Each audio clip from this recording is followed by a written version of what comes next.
Now, my next guest here at Regenerated Me is someone I've known for over 30 years as my creative partner in advertising, as a business partner, and as a friend. On Facebook recently, I described his most recent achievement as superhuman.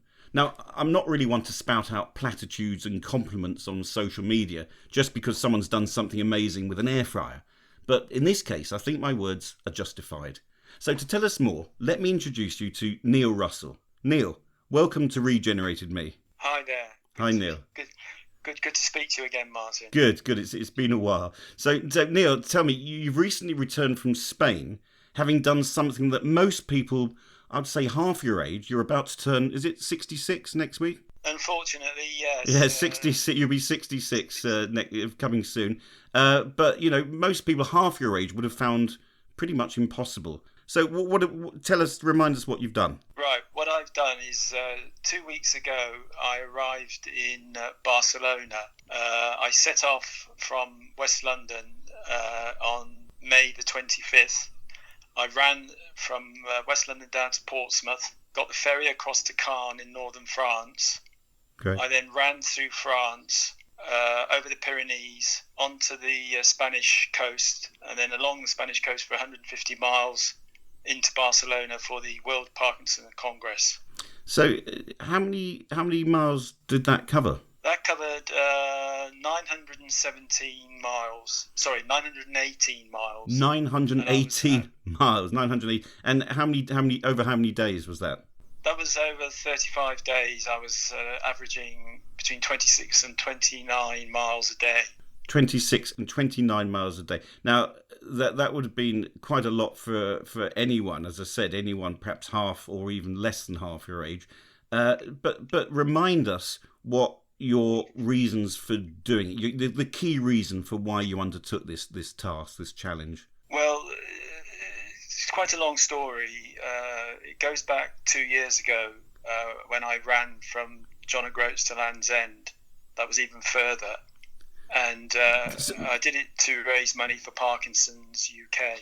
So how long ago was your diagnosis, Neil? My diagnosis was just under 6 years ago. How did this affect your professional life? Because you were working as a designer and art director at the time. So when you were diagnosed, how did that affect your professional life? Well, at the beginning, it was very subtle. I first noticed something wasn't quite right when I would be talking to a client on the telephone, and I'd be taking notes, and I was finding it harder and harder and harder to control my hand with writing.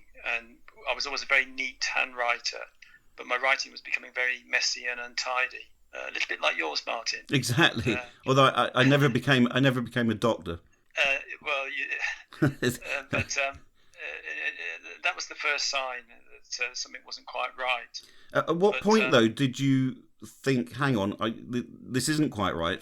At what point did you go to was it your GP that you went to first? The thing is, with the book was going on at the time, there were a number of very, very subtle changes I noticed. I was sitting watching Only Fools and Horses on the television one evening, and just sitting there, and then all of a sudden my hand jerked and went into sort of like a tremor, like a spasm. I thought I'd just got a trapped nerve at the time and that it would pass in the morning. 6 months later, it was still tremoring away before I went to the doctor. Initially, it was diagnosed as an essential hand tremor. Yeah.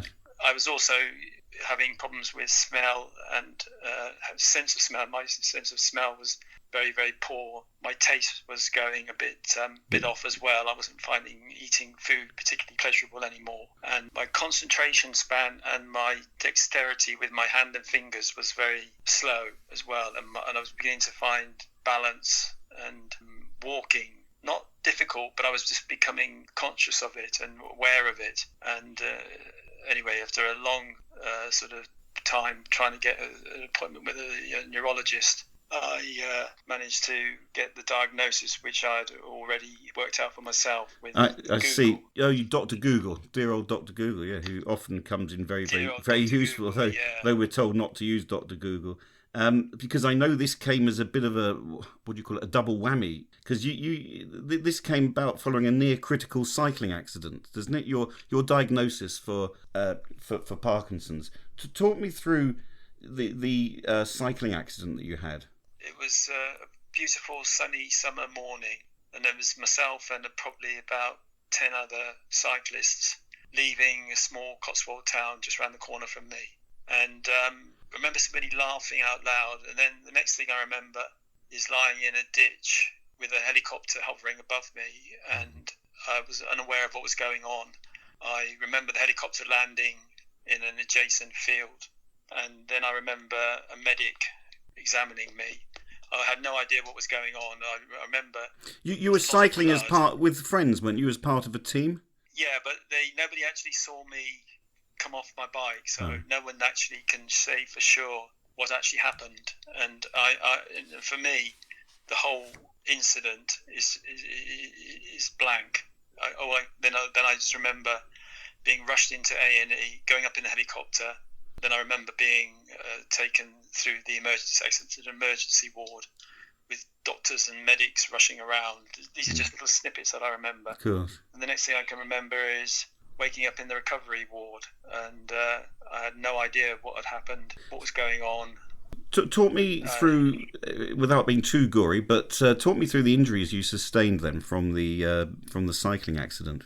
Well, I broke my wrist, I broke my hand, I broke my jaw, eye socket, and cheekbone, which is now held together with plates. Right. I had a brain hemorrhage. I broke one rib, badly bruised, and 2 or 3 others. And I also dislocated my shoulder. I had major lacerations on my forehead and face. Yeah. And I was in hospital for 6 weeks. Goodness me. And tell me then, apart from obviously the recovery process, the diagnosis for Parkinson's came afterwards? Just to remind us of the timeline. Yes, but it was not long afterwards, because the neurologist at the time said that he thought when I was diagnosed with Parkinson's that it was advisable not to be cycling anymore, because obviously my balance was not as it should be. Of course, and you've got weakened wrists as well, presumably, so it'd be quite tricky to hold the handlebars. Yeah, and but to be honest, I've never really had the urge to. Maybe I've lost my bottle with cycling. I don't really know. But so Neil, you sustained what I'll call life-changing injuries. You got Parkinson's disease, and you're in your mid-60s. So at what point did you think, I know, I'm going to run nearly 1,000 miles over 35 days, 36 days, however long it was? What? I know you did the big run before, going from John O'Groats down to Land's End. What was your trigger? Because I know you were in your team. You were cycling. You were keeping relatively fit, probably more fit than you and I ever were in our advertising days. What with long boozy lunches and what have you. But you were getting quite fit prior to the cycling accident, when you did become more interested generally in exercising, and you were taking part in triathlons. Yeah, I managed to complete 3 Ironmen, and that was really my passion at the time. But obviously, with cycling is a key part of that. Yes. I had to give that up, but what that did then was leave a bit of a void in my life, a sort of focus, a challenge, a reason to sort of reason to get out of bed in the morning. Reason to get out of bed, really, I guess. So, were you unable to continue your work as an art director at that stage then? I guess really my heart wasn't really in the advertising anymore, and that it was sort of, the decision was sort of made for me to sort of hang up my magic marker pens and or your digital magic marker pens as they are nowadays. Yeah, and get your running shoes on. But so again though, Neil, from going from, even if you're doing a Ironman challenge, the maximum you're going to be running is what? You're doing a full marathon on an Ironman, is that correct? An Ironman is a 2.6 mile open water swim. Yeah. 112 miles on the bike, and then a marathon. Which is 26 miles? 26 miles. 26 miles. So what you did initially then on the running front, when you did your first big challenge from John O'Groats to Land's End, that was a huge leap though, from one marathon to loads of marathons each and every day. How do you prepare for that? Well, you've just got to get out every night, every day, and run. I had a schedule training plan that I had for me from the running coach, which gave me a sort of discipline. I was sort of running between 50 and 100 miles a week in training. Right. And the sort of challenge really is to go out every day when the weather's really terrible. You've got ice, snow, black ice, rain, sleet. Typical English winds. weather, basically. Yeah, pretty much. And you sort of build up your endurance. To sort of build up your ability to keep going takes quite a long time. And if it depends what your fitness base is starting from. I suppose yours must have been pretty solid then. Your core strength must have been quite solid. Yeah, it was. I was 64 and I was still fairly strong after my accident, and I was able to sort of just build on that. The thing is with endurance, 50% of it. This is what I say to people when they ask me about what it takes to sort of do sort of back-to-back multi-week events like marathon after marathon. It's physically you have to be able to do it, but the other 50% is you need to be mentally resilient enough to sort of keep going when your body's sort of really up against it and suffering. That is something I was going to come to because I'll come to that in a bit. The worst parts, the really difficult times that you had most recently in your big run to Barcelona. Talk me through though on the recent run you did. Talk me through some of the best bits of it. The best bits. Were there any? Can there be any? It was when we set off from West London. We had a good send off from a lot of people that came out to wish us all the very, very best, and it was a big occasion. And the support runners who were coming with me for the first 18 miles was something which I won't ever forget. And did you get that help and support because of the, shall I call it, the head of steam that you built up during your run from John O'Groats to Land's End? So you'd obviously done something pretty significant a year or so prior. Well, what it meant was that I was taken seriously because they knew that I'd got the track record to do those sort of multi-week event running, and I had the CEO of Parkinson's UK, I had the managing director of Imagine Cruising, who are my sponsors, and a couple of running buddies from my running club, and a few other people as well that sort of came along and helped me through the first sort of 18 miles, and then on 18 miles most of them peeled off. And I was left with your with core Katie, team. My wingman, who was my lookout and person carrying all my provisions and making sure that I ate every 20 minutes. Yes. That I drank every 20 minutes. Yes, every 20 minutes I would eat. Because your multi-week eventing is about resilience and keeping going week after week after week. And so what can you eat on the move? What can you eat? You can't sit down and tuck into a 3-course dinner. Well, I'd be eating everything from gels to biscuits to packets of crisps, cakes, sweets, anything I fancied, a sandwich. Fair enough. The perfect diet. Egg sandwiches. So, ladies and gentlemen, if you're prepared to run 26 miles a day over 35 days, you can eat exactly what you want.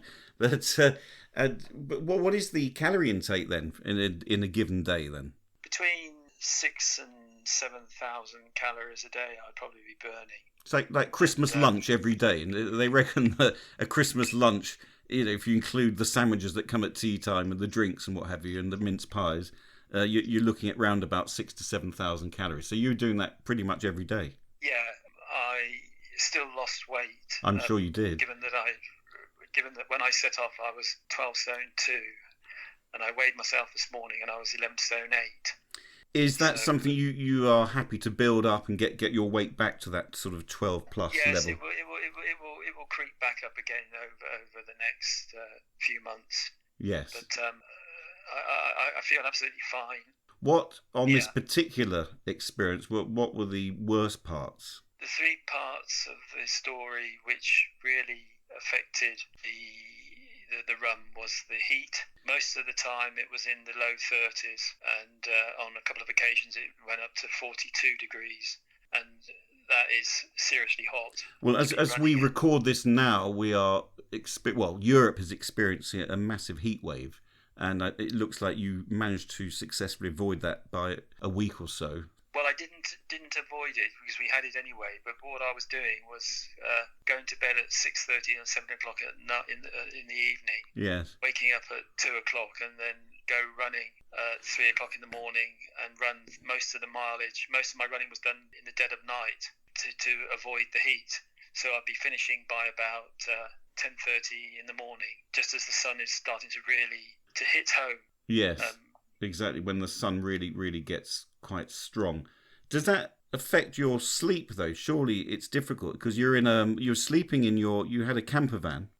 Yeah, well, most of the accommodation we spent actually in hotels and bed and breakfasts.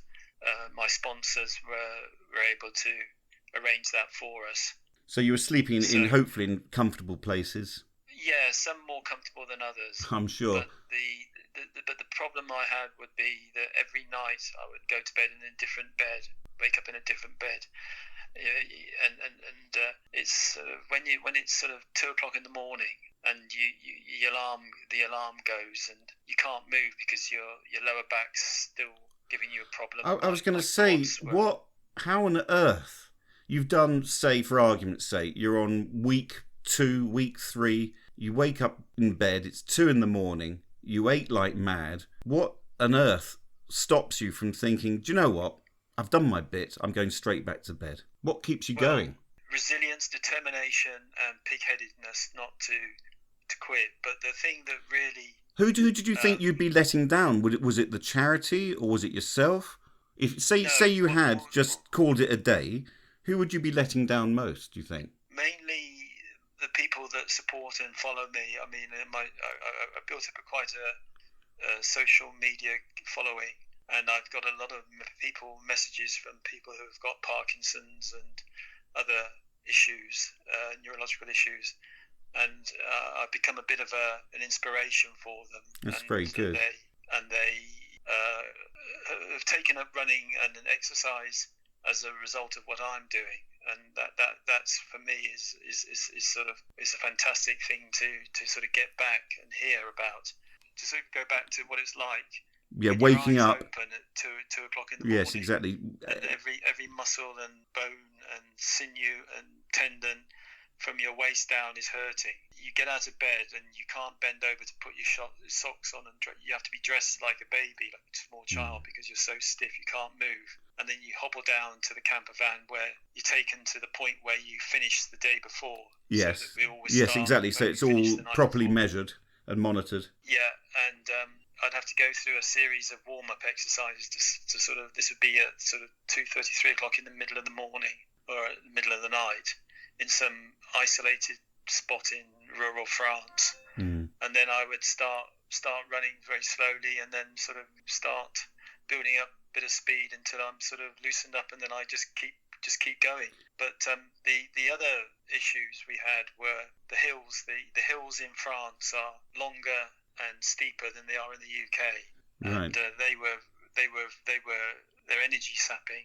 I'm sure. And then the third issue I had was the guard dogs in the rural France. Some of the old isolated farms leave these rather large aggressive dogs to patrol the farm buildings, and when you're running past at 3 in the morning in the pitch black, they want to find out what's going on. Precisely, but you don't know they're either caged or tethered or tied up, or they'll come out, and they're big dogs as well. They're not like little Shih Tzus or little terriers. They're big Rottweilers and big dogs that would do some serious damage if they were to attack you. That's the last thing you need. You're running all these miles. You've got Parkinson's disease. The last thing you need is to be bitten by some enormous dog. Yeah, and it got to the point where every time a dog barked, you became quite jumpy. I'm not surprised. I'm not surprised. Yeah, so they were the main issues, and the general sort of continuous grinding down the miles, and going up hills in the heat, and finding out about yourself a lot more, really, about how much you can actually take. And I think a lot of people, they think they have a breaking point or a point where they can't continue. And what I would say to that is that they may be right, but in my experience, when you reach a point when you think you can't go on any further, that you in fact have got a lot more in the tank than you think. That's interesting. Do you think that's something that you can take with you to other aspects of your life now? That facility to think that you've reached rock bottom and you've reached the bottom of the barrel, you can't go any further, and yet you know now from your experience you've got these reserves. Yeah, definitely. You can apply it to any issues that you have in your life. I've learned about mine through running, and even when you feel that you categorically cannot carry on and you cannot go on. I mean, when I did John O'Groats to Land's End, I had a stress fracture in my right foot, and that was on mile 20. That was on marathon 28. I did 36 marathons, so I did 8 marathons with a stress fracture, and most people would say that they can't carry on and continue running with a stress fracture when your foot is swollen up and you couldn't even get your shoes on properly. And I would have called it a day, I have to say. I'm not sure I've got the capacity to do what you've done, really. Well, I think really that's. I mean, I can't comment about that, but all I know is that my determination and my sort of mindset was that nothing was going to stop me do it, and I would have walked on all fours if I'd have had to, and completed it. So obviously you were there. One of the key reasons, let's remind ourselves, that you were raising money and awareness for Parkinson's disease. If our listeners here want to contribute, can you remind them the easiest and best way they can contribute to the... Yeah, the easiest way to make a contribution is to go via my website, which is neilstillcan.run. neilstillcan.run. And follow the link to the collection pot, where you can make a donation of as much or as little as you can. That's very good. So just to be clear, that's neilstillcan.run. That's good. So hopefully that will help to get further funds into the coffers. Do you know roughly what you've raised so far through both runs, through Joggle, the John O'Groats Land's End, and through your run to Barcelona? Well, at the moment, between the two of them, probably about 22,000. Wow. But I know that there's a considerable amount of donations which have yet to be banked, which I know about. There's probably another £2,000 or £3,000 on top of that. So, what I've asked for with the charities that I'm donating for, that I'm doing this challenge for, is that the money goes to research. Yeah. Which is, for me, the key thing I want to try and... I mean, as I've said to people who have asked me, I mean, why do I do it? And I say, well, I'm not clever enough to... I'm not a medic. I'm not clever enough to sort of find a cure or research until I find a cure. But what I can do is raise money doing something that I can do, which is running. Yes. To enable those cleverer people to carry on the work in terms of finding a cure. So, well, we read in the news that there's recently been some encouraging developments in Alzheimer's. There's a drug. It's been tested in America to be very successful at curtailing and killing off some of the proteins in the brain that destroy the brain cells, and that's very encouraging. But however, you know, a lot of these drugs. Yeah, I think there is progress being made, but it's not quick enough, in my opinion. Do you find though that the physicality of the work you do, and I'm assuming that you're going to continue, albeit not doing marathons every day of the week, but the aspect of running, keeping fit generally now, how does that help with your Parkinson's disease? Well, the fitness that Parkinson's responds best to is energetic exercise. So hang on. So what you're saying is that by keeping fit and doing the running, it's kept the, if you like, the decline that Parkinson's can bring into some sort of events. It's slowed it all down. Yes, it's basically slowed the progression down. And my Parkinson's is sort of only very, very marginally worse than it was 2 or 3 years ago. Yes, Some people progress very, very quickly, and my lifestyle has been a big part in actually slowing the progression down to the bare minimum. That's good. I mean, obviously, not everyone's the same. Not everyone with Parkinson's would be able to do what you're doing, but at least you're a sample of one at the very least to show to other people that actually you can do amazing things.